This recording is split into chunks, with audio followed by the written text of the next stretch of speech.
রহিম, আসসালামু আলাইকুম।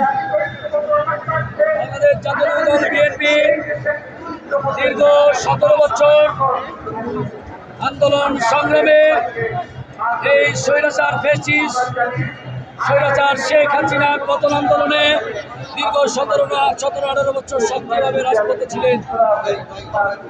5 আগস্টে ছাত্র জনতা বিএনপি অঙ্গ সহযোগী সংগঠনের সকল নেতৃবৃন্দরা একত্রিত আন্দোলনের মাধ্যমে স্বৈরাচার শেখ হাসিনা পালিয়ে যেতে বাধ্য হয়েছেন।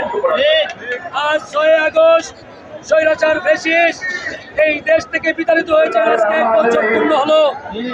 সেই সাথে আমি স্মরণ করছি যারা আন্দোলন সংগ্রামে রাজপথে যারা শহীদ হয়েছেন, আমাদের বিএনপি অঙ্গ সহযোগী সংগঠনের যে সমস্ত নেতৃবৃন্দ শহীদ হয়েছেন তাদের আত্মার মাগফিরাত কামনা করছি।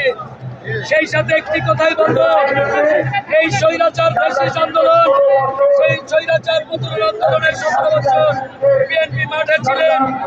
সাধারণ জনতা আমাদের একটাই দাবি, নিরপেক্ষ সরকারের অধীনে একটা সুস্থ নির্বাচন।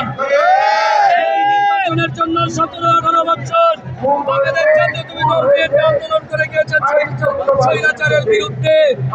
আমরা একটি কথাই বলবো, আমরা ডাক্তার মোহাম্মদ ইউনূস সাহেবের কাছে আমাদের একটা আবেদন, আমরা কোনো আমি ডাক্তার মোহাম্মদ ইউনূস সাহেবকে চিনি। আমরা এখন অতিথি পাখির মতো বিভিন্ন দল গঠন করেছেন, এনসিপি বলেন, নাগরিক পার্টি বলেন, তারা দীর্ঘ 17-18 বছর আন্দোলন করেননি।